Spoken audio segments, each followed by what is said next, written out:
Num quebra-cabeça, algumas peças se encaixam perfeitamente, enquanto outras nunca vão conseguir se encaixar. Assim, a gente consegue enxergar também os relacionamentos, não como uma coisa perfeita, de um encaixe perfeito, mas como algo que às vezes não tem sintonia, não tem compatibilidade. Nesse episódio, eu quero que a gente possa pensar se o teu relacionamento tem compatibilidade e que coisas que são importantes de tu observar para poder responder a isso. Será que tu e teu parceiro amoroso ou tua parceira amorosa realmente se encaixam ou são duas peças que não têm um formato nem sequer parecido, que ficam brigando para se encaixar e no fim tá saindo um quebrado e o outro lá, sabe quando a pecinha do quebra-cabeça vai crescendo assim, parece um livrinho? É isso que a gente vai entender juntos. Mas antes, deixa eu me apresentar, eu sou a Anne Streit, eu sou mãe, sou psicóloga, sou mestre em psicologia e saúde, especialista em terapia cognitivo-comportamental, sou terapeuta clínica, então eu tenho visto ao longo de anos, assim, muitas questões que eu trago aqui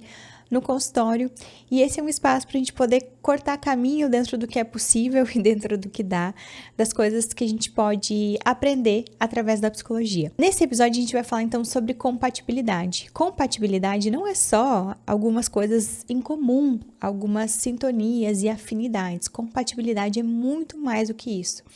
A gente pode pensar em algo que não é compatível, é aquilo que nunca vai ser, que não consegue coexistir.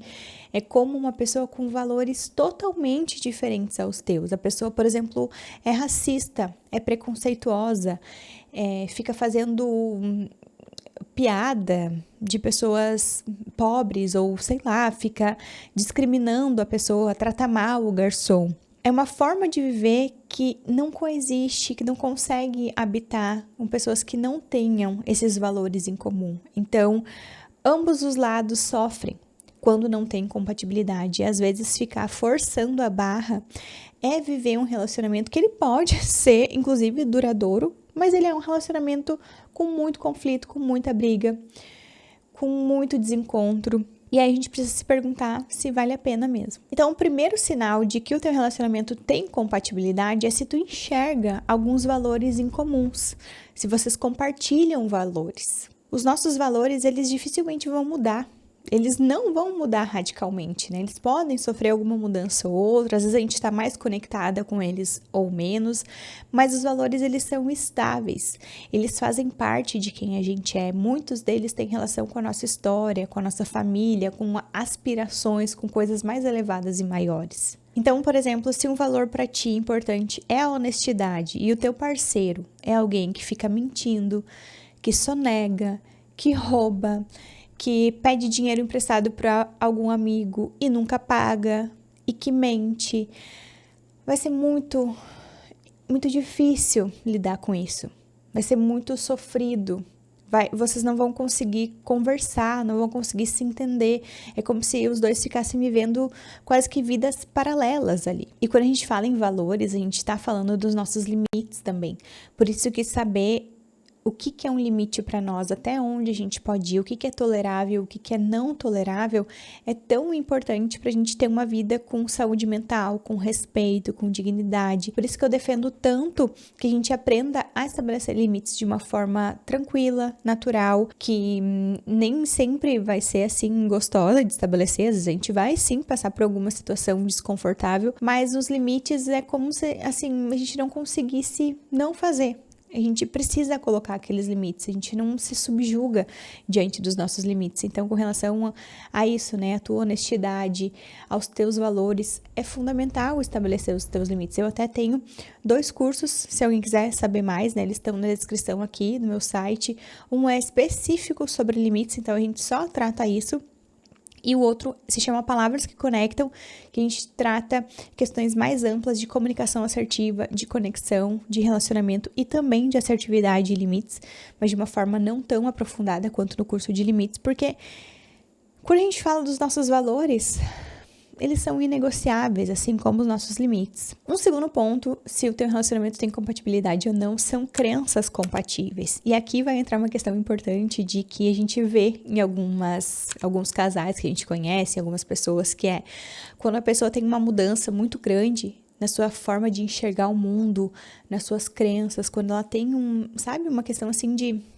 Ela mudou muito o seu mundo interno, às vezes o relacionamento amoroso tem uma mudança também. Então, aquela pessoa ou se separa, ou muda muito as amizades, ou sai do trabalho. Claro, isso eu tô falando de uma coisa assim bastante, né, de uma transformação, nossa, grande, né, que tem esse impacto para as relações. Então, poder enxergar que crenças que tu compartilha com o teu parceiro ou parceira amorosa também vai ser um sinal de que se esse relacionamento tem ou não compatibilidade. Mas calma que eu vou dar um exemplo. Pode ser que tu saiba que o teu parceiro amoroso ou tua parceira não queira filhos. E talvez para ti esse seja um ponto de indecisão. É algo que tu não parou para pensar, é algo que tu até pensa, não, talvez seja ok para mim não ter filhos. Agora, se tu tiver uma mudança muito grande com isso, com relação a isso, né, se filhos seja algo essencial na tua vida, talvez tu e teu parceiro, né, ou parceira, sofram aí um impasse muito grande no relacionamento. E talvez esse relacionamento não siga adiante. Eu conheço casos, assim, de pessoas que tiveram dificuldade para engravidar, nem é exatamente esse exemplo. Tiveram dificuldade para engravidar, fizeram um tratamento para engravidar, e aí, né, por alguma razão não deu certo, o casal separou, porque o filho era algo mais importante, não sei se para as duas pessoas ou para uma delas, do que o próprio relacionamento. Então, às vezes essa incompatibilidade coloca o relacionamento à prova. Um outro ponto é que, né, a mesma coisa dos valores. Não quer dizer que uma pessoa que quer filho e a outra que não quer, não possam ter um relacionamento. Só que é sofrido. Ou aquela pessoa que não quer filho tá com alguém que quer ter filho, e essa pessoa que quer ter filho, se for uma mulher, às vezes tem o filho, né, sem o consentimento do marido. E aí, numa questão de traição, né, porque a pessoa que tá ali acha que tá tomando anticoncepcional, no fim não tá, e aí a mulher engravida, meio que se faz, né, de salame.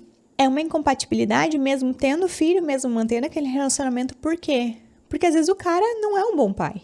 Porque às vezes o cara perde totalmente a confiança, o brilho no olhar para aquela mulher, ou enfim, né, para aquele relacionamento, porque houve essa quebra de confiança muito grande, sabe? Então, claro, esse é um exemplo mais complexo, né, da gente pensar, mas a questão das crenças é por aí. Então, claro, a gente não tá falando de crenças que são importantes que a gente mude, né? Então, crenças que nos limitam, que nos sabotam, coisas mais, assim, disfuncionais, negativas. Isso não vai ter tanto impacto, isso vai expandir. Às vezes, sim, né? Tem um impacto, dependendo de quanto muda na pessoa. Mas essas crenças, até com relação a o que é a vida, a religiosidade, aos relacionamentos, né? Então, uma série de coisas que vão fazer parte dessa sopa de letrinhas. E aqui, como se fosse quase que uma escada. Então, o mais importante são os valores, depois intermediários são as crenças, porque a gente tem uma margem para mudar elas e para adaptar o relacionamento, e o outro mudar também. Não é uma margem total, mas existe uma certa margem, porque a gente também muda, né? Agora a gente vai chegar no terceiro ponto, que são as preferências. As preferências vão ter a ver com o estilo de vida, e aí sim é a coisa mais, vamos dizer assim, suave de mudar, mas nem tanto, tá? Porque vocês vão ver no exemplo que não é assim pra gente mudar também. Tem um certo esforço, uma dedicação que exige pra gente mudar essas preferências. Mas vamos pensar no estilo de vida. Então, aquela pessoa que gosta muito de sair à noite, que gosta muito de balada, ou gosta de fazer jantares com amigos, que fica até tarde, que tem uma vida social muito bombada, atribulada, e a outra pessoa que não curte isso, que gosta de ficar em casa, que gosta de ter uma vida mais tranquila, que gosta de dormir cedo, acordar cedo. Não quer dizer que essas pessoas não possam se relacionar. Se tiver algum exemplo assim, quero muito saber. Não quer dizer que essas pessoas não possam se relacionar, mas o que acontece? Elas vão ter mais impasse, elas vão ter que usar mais a cabeça para inclusive, se encontrar, se ver, né? Outros exemplos, né? Pensei agora, a pessoa que trabalha muito, que viaja muito, e a outra, ou que viaja também, ou que não viaja, mas sempre uma tá fora. É difícil, né, de acompanhar, às vezes difícil de estar junto. Eu lembrei do documentário da Xuxa, que eu assisti, que falava que ela e o Ayrton Senna se gostavam muito, tinham muita sintonia, assim, dava pra ver, né, valores em comum, crenças em comum, porém o estilo de vida deles era parecido, porque os dois, né, pessoas famosas, trabalhavam muito, né, no auge das carreiras, mas eles não conseguiam se encontrar. Eles mal tinham um feriado que o outro que eles se viam. Então, isso torna muito difícil esse relacionamento ser construído, né? Não quer dizer impossível, mas é difícil, é quase que lutar contra as probabilidades. Olhando o estilo de vida, a gente vai precisar muito mais de respeito, de tolerância, e também é um outro ponto em comum para as pessoas entenderem o quanto que se adaptar àquele estilo de vida do outro, ou o quanto privar o outro das coisas que para ele ou ela fazem sentido, né? É algo que a pessoa quer fazer da sua vida, porque a gente tá falando num relacionamento amoroso, a gente pensa numa coisa contínua, né? A gente não pensa em um relacionamento amoroso, eu tô tendo esse relacionamento por 4 meses, sei lá, né? Alguém talvez pode pensar, mas eu tô pensando aqui nos relacionamentos que a gente tem ali, quero estar contigo para sempre, né? E esse para sempre em cunho de intensidade e não de duração, porque a gente nunca sabe até quando vai esse para sempre, né? Mas a pessoa sente que quer aquilo ali para sempre. E aí o estilo de vida vai entrar em inúmeras coisas. Seja questões financeiras, materiais, até onde a pessoa gasta o dinheiro, porque independente de ser o dinheiro junto ou separado, às vezes isso dá bastante diferença. Por exemplo, um do casal gosta muito de viajar, gosta muito de sair, quer guardar dinheiro para viajar. O outro já não se importa tanto em viajar, quer ter uma casa muito boa, quer ter um carro muito legal, quer ficar trocando de carro toda hora. E aí, se não são, né, pessoas milionárias, ou enfim, que têm dinheiro assim para ter tudo, começa a dar esses impasses também.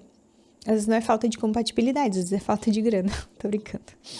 Então, chegando, né, pro final, concluindo algumas coisas aqui, acho que fica claro, mas reforçando, nem toda incompatibilidade é um sinal de que aquele relacionamento tá fadado ao término, ao fracasso. Algumas incompatibilidades, as pessoas ali envolvidas vão conseguir dar conta, outras não. Então, é importante cada um fazer o exercício de se pensar o que é inegociável para mim, ou o que gera muito sofrimento, porque às vezes a gente não consegue ver essa coisa do inegociável de uma forma, isso é inegociável para mim, a pessoa plena lá, colocando seu limite. Às vezes é tão sofrido que o inegociável fica do tipo assim, cara, ou eu termino ou eu não vou ter paz. Nossa, eu preciso viajar, ou eu não aguento mais meu marido, ou meu namorado, minha namorada saindo com os amigos todos os dias, toda hora, isso não faz sentido pra mim, eu me sinto abandonada todos os dias, pra mim é um sofrimento a cada hora, porque isso é demais pra mim, né, não faz sentido pra mim, então, às vezes o intolerável, né, vem nesse nível sofrido mesmo, e tudo bem, o que não o que não cabe, né, tá além do desejo da pessoa. Se for o caso de tu perceber o que é intolerável pra ti e ser um relacionamento que tenha sentido, que tu gostaria ainda de continuar, eu acredito muito que uma coisa que possa ser útil é uma conversa assertiva, às vezes difícil, mas que possa ser tudo colocado na mesa e que as pessoas possam falar e se escutar. Então, tanto tu falar as tuas incompatibilidades quanto ouvir do outro, tentar juntos chegar numa resolução ali para isso, pensar em saídas, fazer concessões, ver o que é possível fazer, negociar, sabe? Encontrar formas de driblar o que dá para ser driblado, para que todos fiquem felizes ali dentro do possível, para que ninguém se subjugue, sabe? Só um seja feliz, porque isso também tem um impacto no relacionamento, né? Médio e longo prazo, enfim, isso não é legal, a gente, né, tá em 2026, não dá mais pra ficar fazendo isso. Essa conversa franca, assertiva, adulta, eu acredito muito até Não no sentido só da mudança ou só do sucesso no relacionamento, mas para a própria pessoa poder se ouvir, poder ficar mais firme naquilo que importa para ela. Às vezes, como um teste de realidade para ver como é que o outro vai reagir, se a pessoa vai ouvir, vai dar bola ou vai cagar pro que tu tá falando, sabe? Então, pode ser bastante importante ter essa conversa franca ali, adulta, madura. Depois dessa conversa, né, que cada um levantou ali o que é intolerável, o que deseja muito, o que é muito importante para si, é poder sentar e discutir o que vai ser feito, então, né, ter essa negociação e cada um fazer uma análise de se isso nunca mudar, se daqui a 5 anos isso nunca mudar, se isso daqui a 10 anos nunca mudar, como é que eu vou me sentir? Como é que vai ser para mim olhar para trás e me deparar com isso? Então, poder colocar numa escala de tempo, de anos, sabe? Às vezes ajuda a gente a conseguir tomar decisões melhores. E por fim, né, exercitar a escuta nessa conversa. Então, realmente se colocar no lugar do outro, ouvir, parar essa conversa quantas vezes forem necessárias, porque são pontos, às vezes, difíceis, às vezes que vão ativar, vão trazer emoções, vai trazer mágoas, pode, né, trazer mágoas, mas é uma conversa que talvez possa gerar frutos, né? E, de novo, não só frutos com relação ao sucesso do relacionamento, mas, enfim, às vezes um término pode ser um sucesso, sabe? Dependendo do relacionamento que a gente tá falando. E definir com muito amor limites saudáveis. Então, tentar estabelecer combinados saudáveis, coisas que todos possam estar confortáveis, que todos possam ceder um pouco, mas, ao mesmo tempo, também se sentir olhado, sentir que também tem espaço para o seu conforto ali naquela relação, né? Então, ter essa conversa que possa caminhar para uma negociação adulta e saudável. E se tu tá aí e precisa de ajuda para fazer essa conversa, ou se tu sente que não tem muita clareza sobre o que é limite, sobre o que é assertividade, sobre o que é escuta, saiba que existe um espaço pensado exatamente para esse tipo de problema, que é o Palavras que Conectam, vai aparecer aí na legenda desse episódio, para que tu possa conhecer mais, para ajudar mesmo os teus relacionamentos e também não só os teus relacionamentos, mas a que tu possa navegar de uma forma mais suave pelas interações sociais, né, que vai entrar aí o trabalho, o relacionamento amoroso, as amizades, tudo isso que a gente vai se comunicar, né, e quanto mais a gente conseguir se comunicar de uma forma natural, autêntica, que a gente se respeite, todo mundo ganha. Muito obrigada por ter ficado até o final desse episódio. Se ele fizer sentido, compartilha nas suas redes sociais, que ajuda muito. Deixe uma avaliação, nota máxima no Spotify. Se tu ainda não for inscrito no YouTube, aproveita para te inscrever, deixar o teu like nesse vídeo. Muito, muito obrigada pela atenção. Se tu quiser contar algo que esse episódio te fez pensar, te fez refletir, alguma coisa que tu possa compartilhar para ser útil a outras pessoas, por favor, deixa aqui nos comentários, que será muito bem recebido, eu mesma vou amar ler. E é isso, muito obrigada, nos vemos no próximo episódio, um beijão e até lá!